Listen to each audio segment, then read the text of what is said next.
Welcome back to my new blog. તો ગુરુ પૂર્ણિમાના આગલા દિવસે આપણે લાડવા બનાવ્યા હતા પ્રસાદ તરીકે, પણ મારે ટાઈમ ન મળ્યો. બ્લોગ મેં બનાવ્યો ખરી પણ અપલોડ ન કરી શક્યો, કારણ કે ભાઈ એના પછી તે કામ આવી ગયું. જેમ કે આપણે ફુલરમાં દવા છાંટી છે 6 વીઘામાં, અને એના પછી ભાઈ વાહો આપણે ખાતર પણ નાખ્યું છે. એમાં શું છે એવું કે દવા છાંટતા તો ભાઈ અડધો દિવસ ઉપર થોડોક ટાઈમ લાગે, પણ જે મેન છે એ છે ખાતર નાખવું. એમાં હોય એવું છે, આ કેમ ફુલેરનો છોડવો છે તો ભાઈ આ છોડવા તો નાના છે, પણ જે આપણે ઈ વાડીમાં છે એ તો ભાઈ બહુ મોટા થઈ ગયા છે. ઊભા રહીને તો ન જ નાખી શકો, સાથે સાથે ભાઈ તમે અહીંથી એટલેથી નહીં ન નાખી શકો. ઠેઠ અહીં જમીનને પહેલાં આંગળી અડાડવાની, પછી આ રીતના ખાતર મૂકવાનું, આ રીતના, ત્યારે ભાઈ એને છોડવાને બરોબર પોગે. અને ભાઈ એમાં એટલી પણ બે છોડવા વચ્ચે એટલી જગ્યા નથી કે આપણે એને સારી રીતના ખાતર આપી શકીએ. બે લાઈનના છ કેમ હોય તો એ બેયના પાંદડા ભાઈ અડી ગયા છે ને કાંઈ ફરતે એટલી પણ જગ્યા નથી કે આપણે એને ખાતર નાખી શકીએ. નકર ભાઈ પાંદડા ઉપર આવે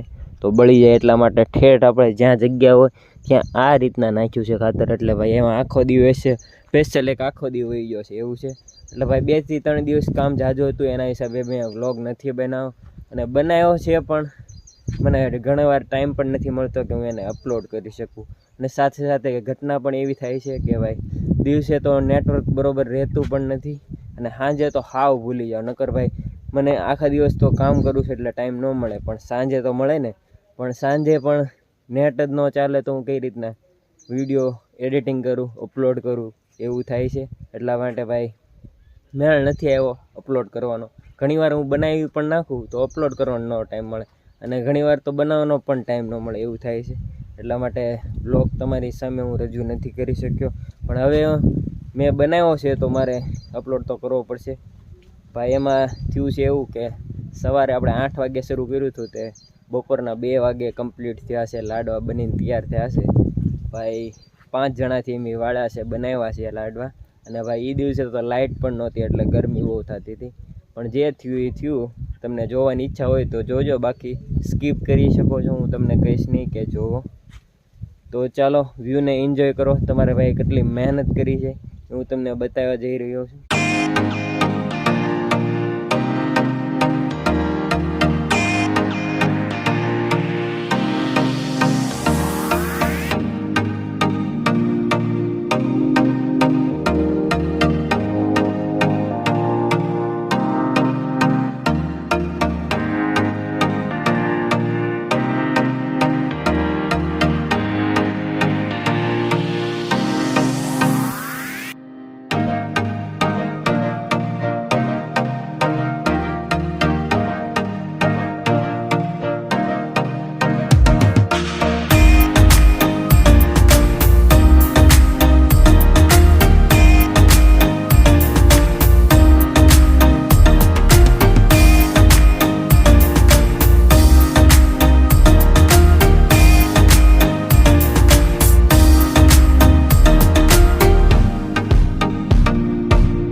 ભાઈ વરસાદ આવી ગયો છે ને એટલા માટે, અને થોડોક ટાઈમ પણ મળી ગયો છે ને થોડોક ભાઈ નેટવર્કનો ઇસ્યુ છે, પણ જેવું તેવું હાલે છે મસ્ત મજાનું. એટલા માટે મેં વિચાર્યું કે ના બ્લોગને એડિટિંગ કરીને અપલોડ કરું. તો આશા કરું છું કે તમને મારો આ બ્લોગ ગમ્યો હશે. તો મળશું હવે નવા બ્લોગમાં, ત્યાં સુધી એન્જોય લાઈફ, મોજ મારો.